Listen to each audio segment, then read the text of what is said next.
Assalamualaikum warahmatullahi wabarakatuh. Perkenalkan, nama saya Abdullah Hadi, NIM E97218057, mahasiswa S1 Tasawuf dan Psikoterapi UIN Sunan Ampel, Surabaya. Video ini untuk memenuhi UTS Thariqat Mu'tabaroh 2. Dalam hal ini, saya akan coba menjelaskan tentang Thariqat Satoriyah. Dalam hari ini berkenaan dengan sejarah, silsilah, tokoh, serta doktrin-doktrin yang ada dalam Thariqat Satoriyah. Yang pertama, mengenai sejarah. Thariqat ini muncul pada sekitar abad ke-15, tepatnya di India, di mana pendirinya yakni Abdullah As-Sator, sehingga nama Satoriyah dinisbatkan kepada beliau. Abdullah As-Sator sendiri berasal dari Mekah, namun pada saat itu mursyidnya, yakni Muhammad Arif, mengirimnya ke India untuk membangun sistematika ilmu tasawuf yang sudah berkembang luas di zaman itu. Awalnya Abdullah As-Sator tinggal di Jaunpur, ibu kota kerajaan kecil Islam di bagian utara India, sebelum pindah ke Mondu, yang juga merupakan ibu kota kerajaan kecil Islam di daerah Malwa, Multan, sebelah timur Gujarat.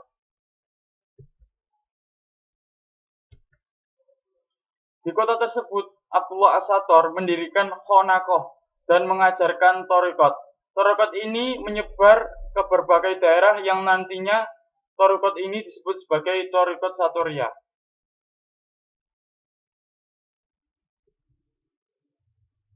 Thariqat ini memiliki akar ketersambungan pada tradisi Transoksania, yakni sebuah ajaran dengan ilmu hikmah sufi Thariqat Imam Ja'far As-Shadiq melalui silsilah Abu Yazid Al-Bustami.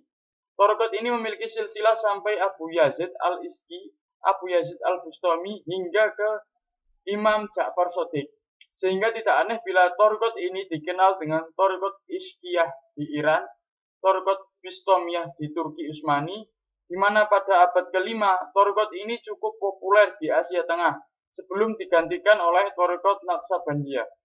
Thariqat Ishqiyah dan Thariqat Bistomiyah ikut mengalami perkembangan lagi ketika Abdullah As-Sator menyebarkan Thariqat ini di daratan India dengan sebutan Thariqat Satoriyah. Sejak masa itu, Thariqat Satoriyah dihubungkan dengan jenis tasawuf India. Kurang lebih tepatnya di situ, di daerah Malwa, sebelah timur Gujarat.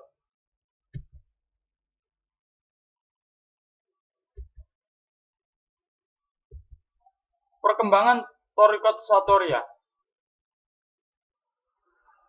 Sebagai sebuah ekspansi gerakan keagamaan, Thariqat Satoriyah ini pada awalnya memfokuskan diri pada perjuangan peningkatan nilai moral dan spiritual melalui penyebaran agama Islam.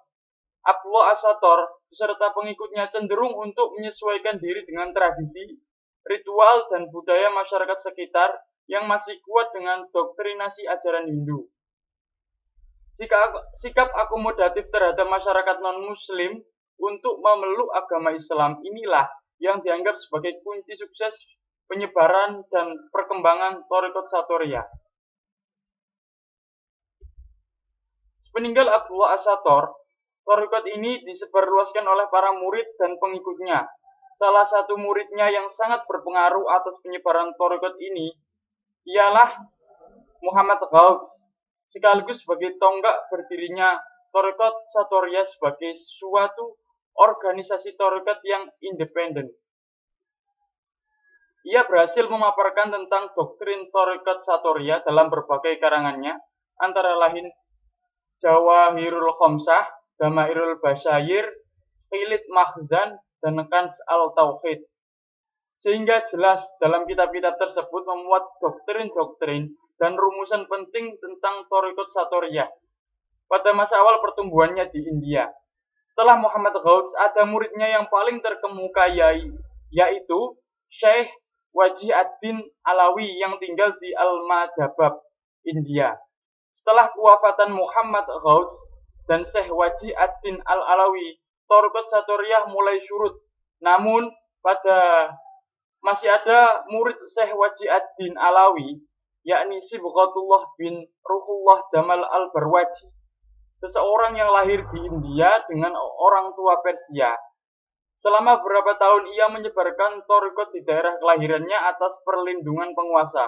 Akhirnya ia memutuskan untuk tinggal di Mekah setelah ia selesai menunaikan ibadah haji, sekaligus mendirikan ribat sebagai sarana pengajaran doktrin thariqat di tanah haram, baik itu Madinah atau Mekah. Karir Sibghatullah bin Ruhullah Jamal al-Barwaji semakin bersinar hingga ia juga mengajar di Masjid Nabawi. Ia juga aktif menulis kitab dan komentar mengenai ilmu tasawuf, kalam, serta tafsir. Muridnya yang datang dari seluruh penjuru dunia yang paling terkemuka ialah Ahmad al-Sanawi dan Ahmad al-Qasasi. Setelah Ahmad al-Sanawi wafat, tanggung jawab atas penyebaran thariqat Satoriyah di tanah haram diambil penuh oleh al-Qasasi.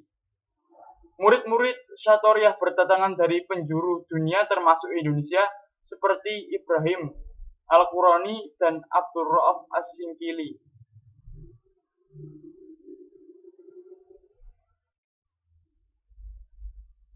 Thariqat Satoriyah berkembang dan tersebar hingga ke Indonesia, khususnya Aceh dan Jawa, akibat dari arus lalu lintas perdagangan dari Arab dan Persia ke Gujarat, dan dari Gujarat ke Malaka, kemudian ke Pasai, Aceh, dari seorang tokoh sufi bernama Fadlullah Buanpuri, penulis buku At-Tufah al-Mursalah ila Ruh an-Nabi.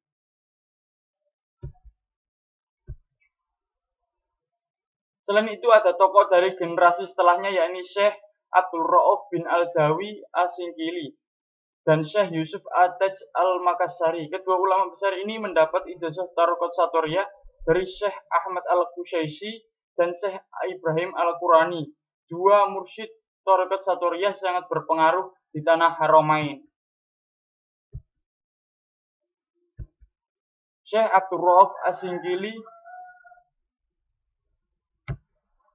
Dari tiga tokoh thariqat Satoriyah yang telah disebutkan sebelumnya, tampaknya Syekh Abdul Rauf as-Singkili yang paling berperan besar terhadap perkembangan thariqat ini, terutama di wilayah Aceh.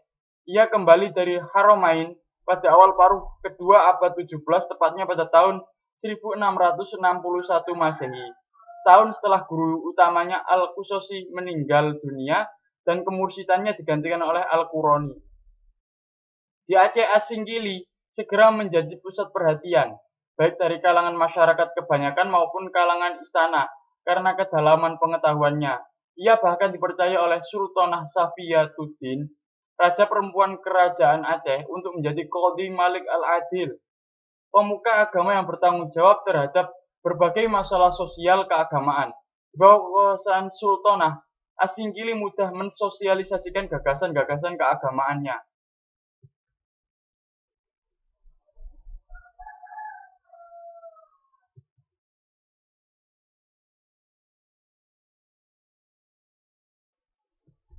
Mengenai silsilah dari thariqat Satoriyah, di sini pemakalah mengambil sampai ke Abdul Rauf as-Singkili,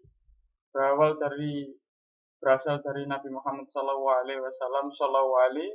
sampai Sayyidina Ali bin Abi Thalib, sampai ke putranya Husain, sampai Zainal Abidin Al-Bakir, Imam Ja'far Shadiq, Abu Yazid Al-Bustami, Muhammad Maghribi, Abu Yazid Al-Ishqi, Abu Mudhaffar Turki Al-Tusi, seterusnya hingga seterusnya bisa dibaca di layar.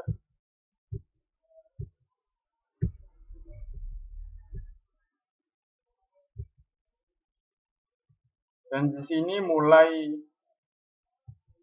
sampai Ahmad Asyanawi, Ahmad al-Qasasi, dan Ibrahim al-Qurani, di mana Syekh Abdul Rauf as-Singkili mengambil sanadnya dari kedua mursyid di atasnya, yakni Al-Qasasi dan Al-Qurani. Di sini seorang mursyid bisa mendapatkan silsilah thariqat dari mana saja, namun di sini pemakalah hanya mengambil dari sisi yang diambil dari Abdur Rauf As-Singkili. Selanjutnya mengenai ajaran atau doktrinasi tarekat Satoriyah. Tarekat Satoriyah tidak lepas dari ajaran Wahdatul Wujud Ibnu Arabi, Insan Kamil Al-Jili serta Al-Ittihad Abu Yazid Al-Bustami. Abdur Rauf As-Singkili dalam kitabnya Umdatul Muhtajin yang membahas akidah Islamiyah, ia tetap berpegang pada doktrin ahli sunnah tentang ketuhanan, khususnya mengenai zat dan sifat, sehingga bahasan menggiring bagaimana seharusnya mentauhidkan Allah secara benar. Mengenai konsep hakikat tauhid, Abdur Rauf As-Singkili merujuk pada pemaknaan kalimat tauhid dalam zikirnya yang tidak lepas dari ittihad dan insan kamil. Menurutnya, Allah dan alam, baik itu alam meliputi manusia, hewan, dan tumbuhan, dan sebagainya, memiliki hakikat satu. Wujud alam bukan merupakan wujud hakiki. Allah merupakan wujud hakiki, namun Allah tidak menyatu dengan alam. Wujud alam tidak ada jika tidak adanya wujud hakiki, yakni Allah Subhanahu wa Ta'ala. Hal ini hampir mirip dengan Wahdatul Wujud yang mengatakan bahwa segala sesuatu merupakan manifestasi dari Tuhan. Tuhan di sini diartikan sebagai sifat-sifat yang indah, sedangkan insan kamil memiliki arti manusia yang sempurna. Dua teori ini semakin diperkuat oleh ulama kelahiran India Muhammad Fadlullah Buhanpuri dengan kitabnya At-Tuhfah, sehingga muncullah yang namanya martabat 7 atau dalam bahasa Jawa martabat pitu. Mengenai syarat menjadi murid Thariqat Satoriyah, yang pertama ada dua. Yang pertama yakni talqin. Talqin yakni salah satu langkah awal calon murid sebelum baiat menjadi anggota Thariqat.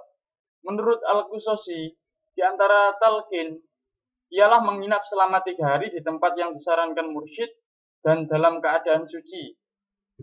Yang kedua yakni baiat.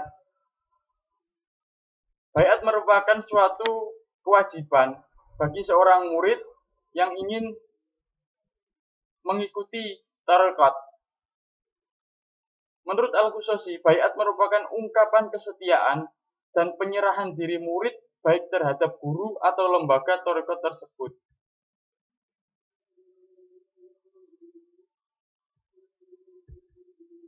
Amalan-amalan wajib Thariqat Satoriyah yang dikutip dari kitab Dadalan Thariqat Satoriyah Ratu Raja Fatimah Keraton Kanoman Cirebon.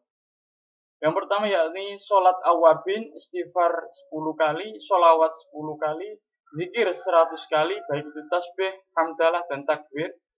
Sholawat 10 kali, al-ikhlas 10 kali, al-fatihah 3 kali, ditutup dengan sholat witir.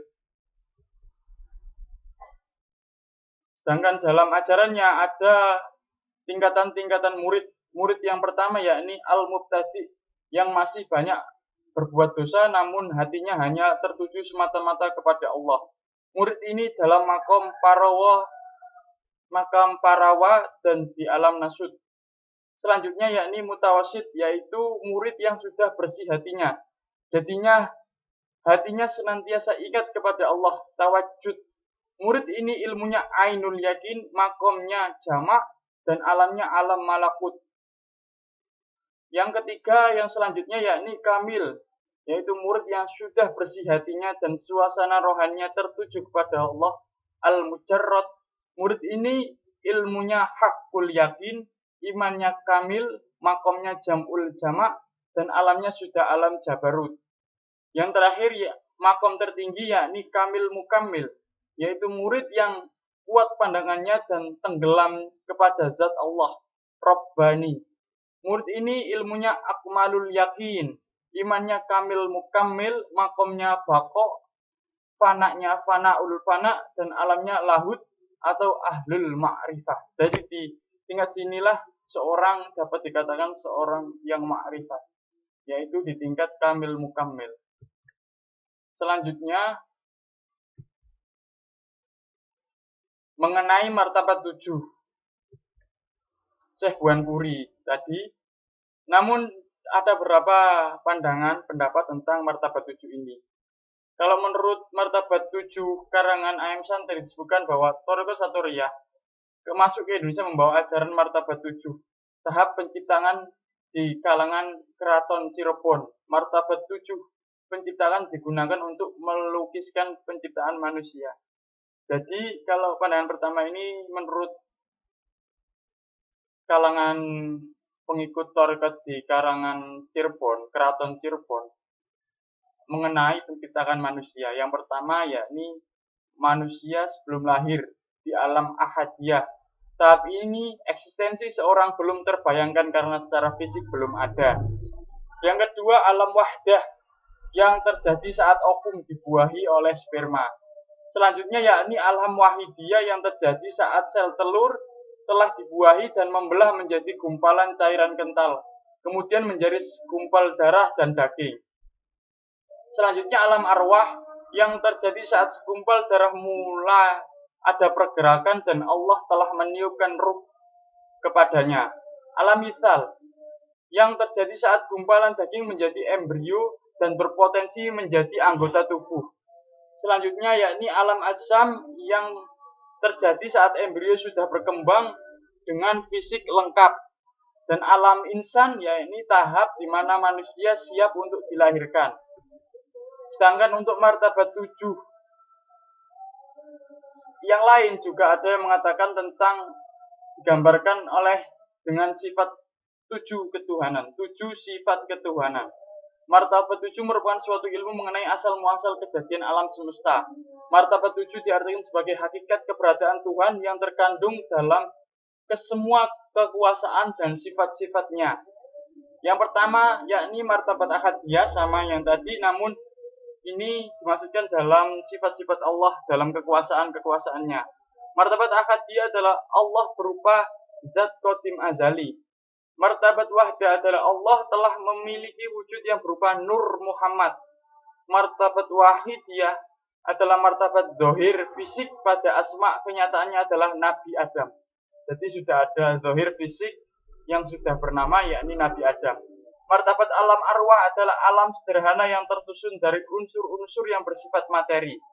Selanjutnya yakni martabat alam adalah alam yang sudah tersusun dari unsur-unsur materi yang halus dan tidak akan mengalami rusak atau runtuh.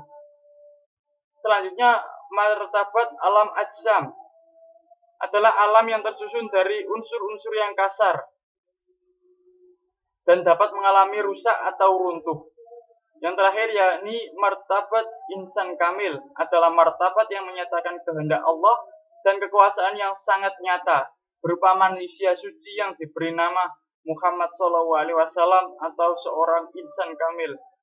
Manifestasi atau contoh lengkap, contoh sempurna dari bentuk insan kamil.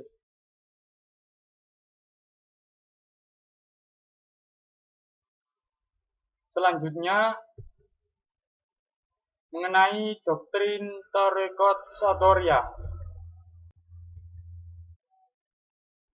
Dalam kitabnya Tanbih Al-Masyi, Abdul Rauf As-Singgili mengatakan bahwa zikir merupakan salah satu cara paling efektif, mudah, dan paling baik di hadapan Allah Subhanahu wa Ta'ala dalam upaya untuk mendekatkan diri kepadanya.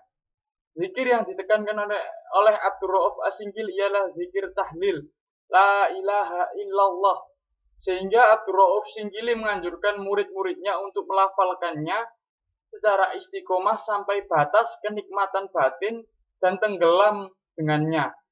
Mengenai etika zikir, Abdul Rauf As-Singgili memberi 3 panduan zikir, yakni 5 hal sebelum zikir, 2 hal ketika sedang zikir, dan 3 hal setelah zikir selesai. Adapun 5 hal sebelum zikir ialah bertaubat, mandi, berwudu, meminta pertolongan guru, serta meyakini bantuan Nabi Muhammad SAW. Lalu 12 hal ketika zikir ialah duduk di tempat suci, meletakkan kedua tangan pada kedua paha, berwangi-wangian di tempat zikir, memakai pakaian yang baik, memilih tempat yang sunyi, memejamkan kedua mata, membayangkan syekh atau gurunya, jujur dalam berzikir, ikhlas memilih kalimat la ilaha illallah, menghadirkan makna zikir dan meniadakan segala wujud selain Allah di dalam hati. Sedangkan 3 hal yang harus dilakukan setelah zikir ialah tenang sejenak, setelah selesai zikir mengatur nafas secara berulang-ulang serta tidak langsung minum air setelah berzikir.